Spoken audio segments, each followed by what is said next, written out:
Thanks for tuning in, guys, to this episode of High Sugar Content. Today, we're going to take a look at 3 pieces of equipment that you'll use for heating, filtering, and bottling your maple syrup. Do they make the whole process easier? Stay tuned and find out.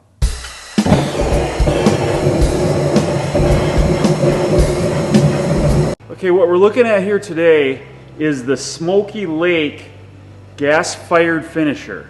Now this one in particular is a 16 by 30 open pan, and it's great for a couple of different reasons.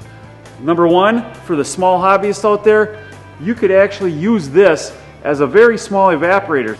It's small enough, it's for the very small hobbyist. You're going to be in the range of around 10 taps. So if you're a hobbyist and you're using this to actually boil sap into maple syrup, you're not going to want to fill it very full with sap because you want to get the fastest, most efficient boiling rate possible. So in this pan, they have a nice mark on the inside at 2 inches deep. That's where you're going to want to keep your sap level, and you're going to want to turn your gas on and cook it from that level and keep it at that level for the most efficient gallons per hour that you can get out of it. This one is LP fired, and I just have it hooked up to a 20-pound propane tank. Alright, for those of you out there that are using this to reheat syrup for bottling, here's something that I really like about it a lot. It's got this fully insulated arch underneath that is lined with ceramic blanket. So you're getting the most efficient use of that burning propane underneath the pan.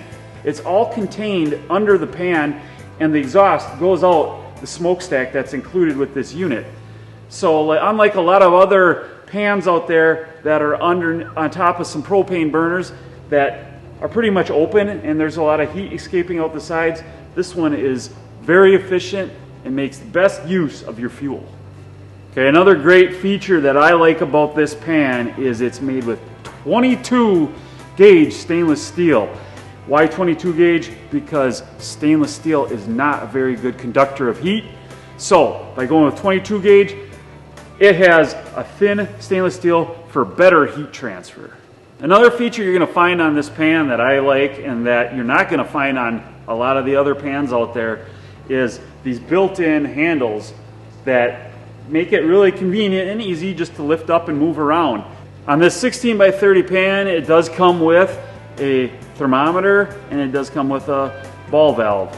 So on this unit, we've got the optional lid that's available, and that's really nice if you're using this outdoors as, again, like a small evaporator for the small hobbyist. And Smoky Lake makes some great hobby equipment. We'll put this back here. And otherwise, what I'm going to use it for today is it's going to be a pan where I can heat some syrup that's already done for the process of filtering it and then bottling it in a water jacketed bottler. It's made right here in the good old USA, and actually right here in my home state of Wisconsin. High quality craftsmanship you'll find here. Alright, my take on the 16 by 30 gas-fired finisher. I thought it was a cool little unit. I thought that it did a great job of heating up the syrup quickly, and I like the fact that you can use it and it doubles as a little finishing pan or as a little tiny evaporator out there for the hobbyist. The bottom, the arch, it's really insulated with the ceramic blanket, so it's efficient in that you're not losing heat out the sides. I can't find a lot wrong with it. I think it's a great thing to use for the hobbyist out there. If you want to buy any of these great pieces of equipment that we saw in the video today, just click the link in the description below. It'll help support the Maple Dude channel, and it'll help me buy more cheese curds.